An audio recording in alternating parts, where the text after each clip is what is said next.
Assalamualaikum warahmatullahi wabarakatuh. Terima kasih kami ucapkan kepada para sobat Javanika yang telah mendukung kami hingga saat ini. Dan tentunya jangan lupa untuk like, share, dan subscribe, serta nyalakan lonceng. Semoga bermanfaat dan selamat menyaksikan. Wassalamualaikum warahmatullahi wabarakatuh.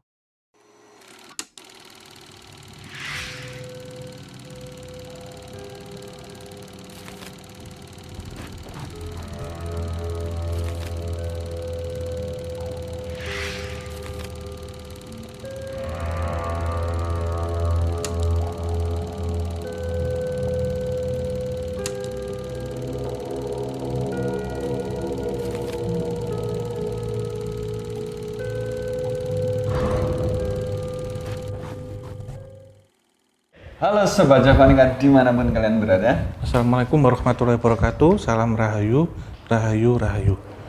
Dan kembali lagi kita punya di konten obrolan santai. Setelah kemarin kita membahas yang lumayan berat ya, fenomena awan yang mungkin masih berkelanjutan sampai beberapa hari ini. Karena kemarin aku sempat dengar beberapa kabar juga nih, kemarin sempat ada fenomena awan melintang yang menghubungkan antara Gunung Merapi dengan Gunung Lawu ya. Iya. Gitu. Tapi di kesempatan kali ini kita nggak akan membahas ini. Nah, kita kasih jeda sedikit, mungkin kali ini kita akan membahas sesuatu yang agak-agak enteng lah tentang fenomena anak indigo. Topik ini sebenarnya udah lumayan sering kita bahas juga, tapi mungkin kali ini kita bicarakan lebih lagi karena apa ya, mungkin banyaknya komentar atau DM di akun Kisah Tanah Jawa atau mungkin akun personalnya Om Hal yang kadang sering tanya ciri-cirinya? Ya ciri-ciri ini anak saya gini, ini gimana bun? Gitu kan. Anak saya kok mulai aktif ya moms. Itu loh. Nah kita akan membahas tentang ini. Nah, sebenarnya kita membahas secara globalnya dulu. Sebenarnya kalau indigo itu sendiri itu sebenarnya apa sih? Apakah selalu serta merta itu kemampuan untuk melihat hantu atau gimana? Indigo sebenarnya mengacu pada warna aura, Mas kita, Sobat Javanika ya. Jadi indigo itu berasal dari bahasa Spanyol yang artinya ungu. Ungu pada cakra asna atau cakra mata ketiga yang ada di sini. Karena setiap manusia kan kalau kita bermeditasi ini kan ada mejiku, hibi, niu. Tas gitu ada beberapa warna-warna aura itu. Indigo itu ditafsirkan dengan terbukanya cakra mata ketiga atau cakra asna sehingga memiliki sixth sense atau aktifnya indera keenam begitu, sehingga mata ketiga yang letaknya di sini Mas Genta ini membuka gitu. Tetapi dewasa ini sering disalahartikan kalau indigo bisa lihat hantu. Ya memang iya, tetapi tidak seperti itu. Sebenarnya indigo yang melekat kepada anak-anak yang lahir di generasi setelah milenium sekarang atau milenia, itu memang dipersiapkan oleh Tuhan Yang Maha Kuasa dan alam semesta dengan misi-misinya tertentu. Terlebih yang terlahir di bumi Nusantara ini dipersiapkan untuk menuju 100 tahun Indonesia merdeka, 100 tahun Indonesia emas. Dan indigo juga memiliki beberapa karakteristik yang berbeda-beda. Pertama, interdimensional, artis, konseptual, dan humanis. Nah, kalau kita berbicara tentang terbukanya cakra ya, itu sebenarnya cakra itu terbuka. Terus sebenarnya kalau dari umuran manusia itu sebenarnya dari umur berapa logikanya pada umumnya? Dari lahir pertama. Tetapi seiring berjalannya waktu, bertambahnya usia, maka gampangannya cakra itu ada kadarnya, Mas.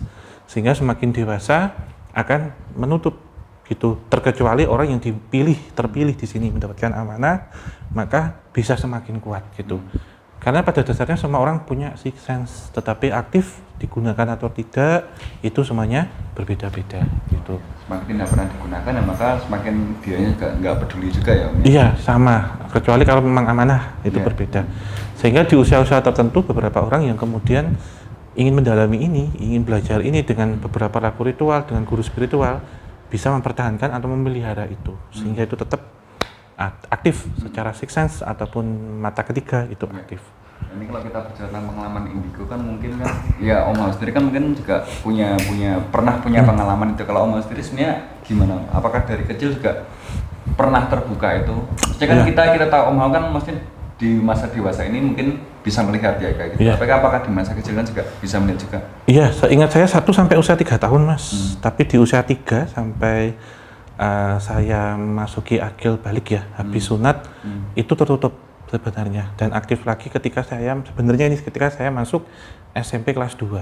Jadi habis sunat, jadi habis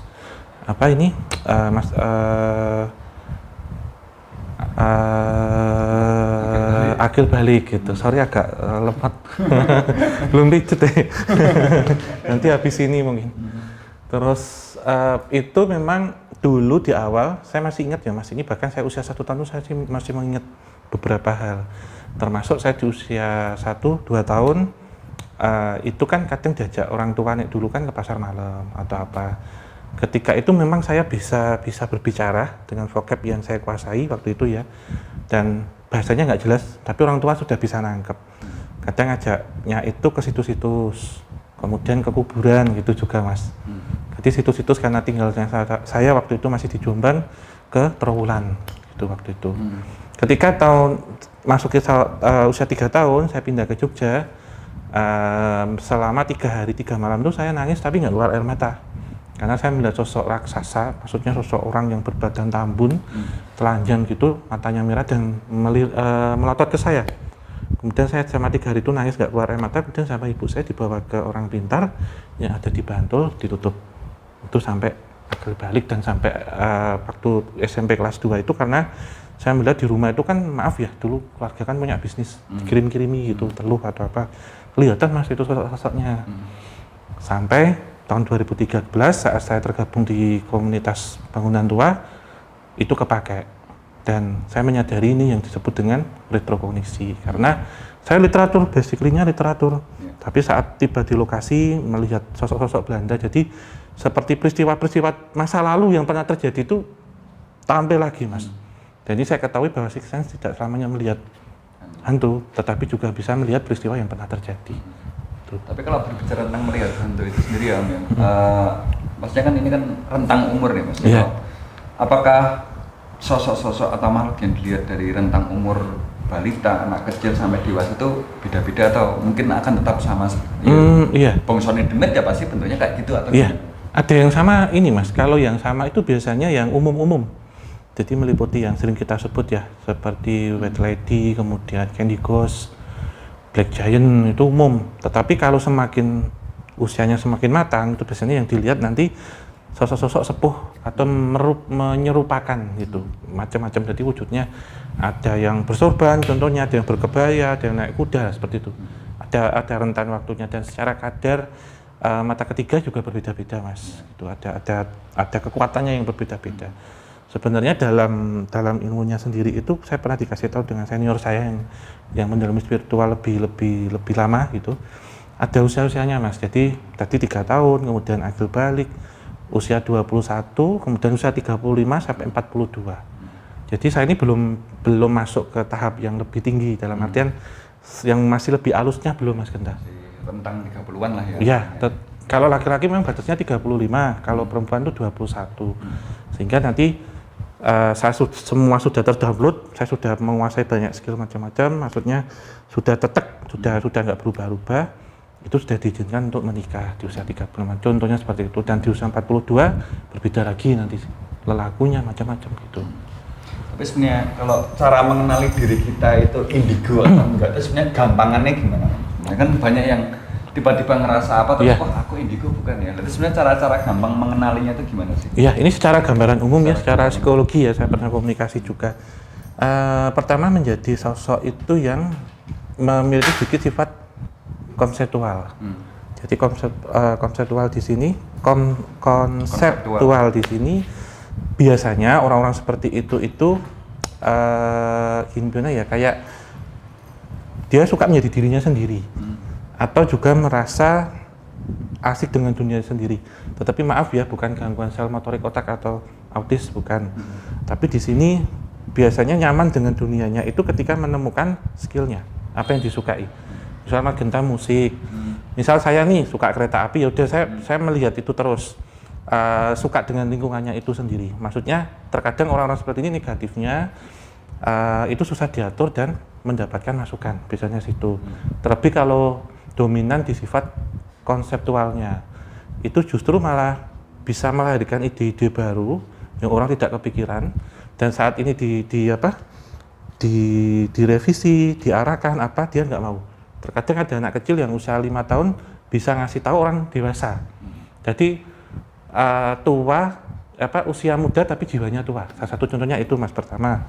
Terus yang kedua memang terkadang di awal-awal merasa dirinya tidak tenang. Karena melihat sosok astral, residual energi dan macam-macam. Yang ketiga ukuran pupil ini Mas, mata. Itu lebih besar dari orang biasa, lebih lebar karena yang dilihat itu nggak hanya yang nampak tetapi yang juga tidak nampak. Secara garis itu sih, tapi biasanya kalau memang orang indigo yang terbuka ya, cerdas secara istimewa pasti memiliki satu karakteristik apa gitu, tidak perlu lama untuk dijelaskan juga, cepat pahamnya, kemudian tingkat rajin dalam harus akan ilmu pengetahuan juga macam-macam gitu. Tetapi kalau yang memiliki sifat humanis ini sedikit berbeda, itu lebih bisa membaur dengan masyarakat itu. Tapi untuk menekan hati kepada satu bidang ini, maksudnya kan kita tuh kan nggak pernah tahu ya akan jadi seperti apa nih kan, kita punya bakat. Jadi caranya untuk menekan bidang ini gimana kayak oh ya udah aku pengen yang melihat hantu aja atau aku yang ingin menjadi konseptual atau jadi gimana cara ngeteke hatinya itu gimana Mas? Ya itu sebenarnya ditemukan setelah di usia 21 tahun ke atas Mas, dan memang ada pembimbingan secara spiritual, juga ada pendekatan orang tua, dan kalau bisa juga ada guru spiritual yang mengarahkan. Karena ada empat sifat ya, ada konseptual itu lebih ke bidang-bidang konsep atau sesuatu konsep yang tidak terpikirkan orang biasa. Humanis itu pengabdian kepada masyarakat, pengobatan contohnya. Terus sharing tentang macam-macam, tentang budaya, agama ataupun tentang sejarah, contohnya ilmu pengetahuan, di-sharing, membantu sesama. Artis ini tentang seni. Jadi bisa seni macam-macam, menguasai. Yang terakhir ada yang paling banyak yaitu interdimensional atau berkomunikasi atau melihat dimensi lain, interdimensi. Empat karakter ini sebenarnya kita ikuti dulu Mas, mantepnya di mana itu hati sendiri yang kasih tahu. Karena sejatinya ada 4 sifat ini dan nanti akan diambil yang mana. Kalau interdimensi ya sudah, maksudnya tetap dipakai untuk acara yang benar ya, contohnya untuk misal ada orang, maaf nih contohnya interdimensional yang kepakai itu, misal ada orang meninggalnya nggak wajar, terus korinya datang menghampiri untuk mencarikan jasadnya yang belum ketemu atau pelakunya, contohnya itu.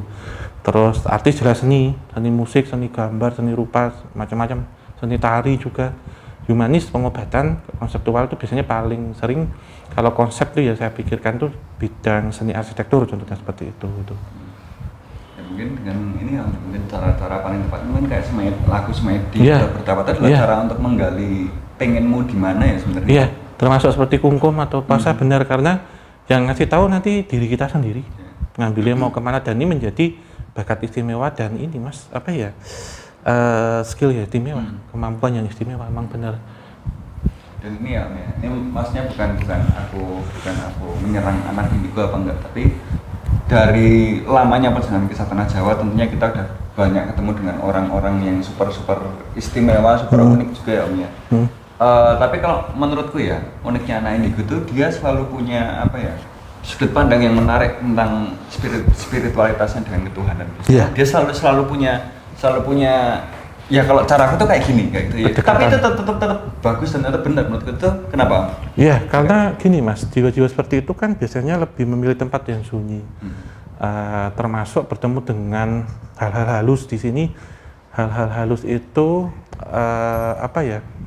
lebih ke getaran, residual energi juga alam semesta. Dan mereka memang memiliki salah satu cara untuk berkomunikasi dengan Sang Pencipta itu dengan laku-laku ibadah dan meditasi biasanya gitu, sehingga komunikasi di sini yang didapat tidak langsung ini, tapi arahnya Mas lebih bisa terarah gitu, mengikuti arah berdasarkan wise ataupun berdasarkan petunjuk lewat mimpi contohnya gitu. Dan memang alam semesta ini yang nanti akan membentuk mau jadi seperti apa juga, tujuannya seperti apa gitu. Karena memang di jam-jam tertentu, terutama jam 12 hingga jam setengah 4 pagi, gelombang alam semesta itu memang lagi kencang. Jadi suaranya seperti dengingan kalau kita dengerin lebah, gitu. Dan saat manusia ada kurang dari 5 Hz ke bawah, maka yang aktif di awal adalah gelombang beta. Saat dipakai untuk meditasi, untuk wiritan, untuk semedi itu yang aktif ke gelombang alfa, sehingga bisa merasakan getaran-getaran secara halus, gitu Mas. Kayak ya pada ujungnya nanti pasti akan gini ya, kayak konklusinya bakal spiritualitas orang ini akan menentukan dunia yang mereka lihat seperti apa. Misalnya kayak kita lihat tingkat keistimewaan sosial dari orang-orang Jawa dulu, Jawa Kapitayan dengan orang-orang Jawa sekarang mungkin pasti akan berbeda juga ya, karena spiritualitas mereka juga berbeda. Iya, memang kan harus mencari tempat yang sunyi ya, itu yang bisa dilakukan di dalam gua contohnya, di dalam gua, di tengah hutan, di kamar kosong ataupun di ruang yang memang tidak ada gangguan sama sekali, sehingga denging yang dirasakan itu memang denging alam, Mas. Di pinggir pantai gitu kan, suara angin, suara deburan ombak, suara daun yang bergeser antara ranting, suara hujan gitu, Mas. Itu kan suara-suara residual ataupun vibrasi dari alam semesta. Itu yang nanti bisa recharge dan menggunakan untuk berkomunikasi dengan objek apapun. Dan ini nanti mungkin kan kita bahas di lain kesempatan, Mas. Turunan-turunan skillnya seperti apa. Jadi meliputi tentang analisis, ada parapsikometri, ada prekognisi, ada retrokognisi. Itu nanti akan kita bahas di kemudiannya. Jadi dari sifatnya ini tadi masih ada beberapa sifat-sifatnya. Tadi kan kita sempat bahas, jadi kayak seolah-olah dunia indigo ini adalah dunia yang menarik gitu ya. Dunia sangat-sangat istimewa, dunia dengan penuh kebahagiaan karena punya kelebihan. Tapi kan sebenarnya nggak segampang itu. Banyak juga kasus anak-anak indigo yang kemudian menjadi gila, menjadi segala macam. Itu sebenarnya gimana sih cara kita atau cara mereka yang menganggap dirinya indigo itu biar tetap bisa mengontrol sixth sense mereka itu gimana? Iya, ini sebenarnya juga kurang ini, Mas. Dari kecil juga kurang perhatiannya dari orang tua dan lingkungan sekitar. Di sini kurang perhatian bukan tidak diperhatikan, tidak. Tetapi terkadang anak indigo yang terlalu menutup diri, introvert, gitu juga sulit mendapatkan masukan, juga nanti dia merasa sendiri. Jadi lebih ke psikologi, lebih ke psikis. Terus kemudian sahabat-sahabat imajinernya banyak. Misal dia memiliki beberapa sahabat yang tidak terlihat, diajak temenan. Terus yang ketiga beberapa peristiwa tragedi atau tragis, drama yang dia lihat. Semisal retrokognisi contohnya, melihat peristiwa pembantaian, nanti juga bisa tekanan jiwa loh, Mas. Terus ada juga yang sakit-sakitan ketika dia melihat tidak bisa mengalirkan energi, kekuras habis. Kadang yang menjadi pertanyaan, mencari tempat sharing sebenarnya, forum yang tepat. Karena kalau forumnya tidak tepat, kalau ada di situasi yang tidak tepat, dia merasa bingung, memang jadi tekanan batin. Karena sejatinya seperti ini sebenarnya kita harus kuat mental, sekuat baja. Karena melihat seperti itu tidak mudah, sehingga ini menjadi keprihatinan kami. Kalau yang normal-normal saja jalan, kemudian minta dibuka, saran sih kalau nggak misinya ataupun nggak amanah atau belum kuat, jangan, kalau sekedar iseng gitu.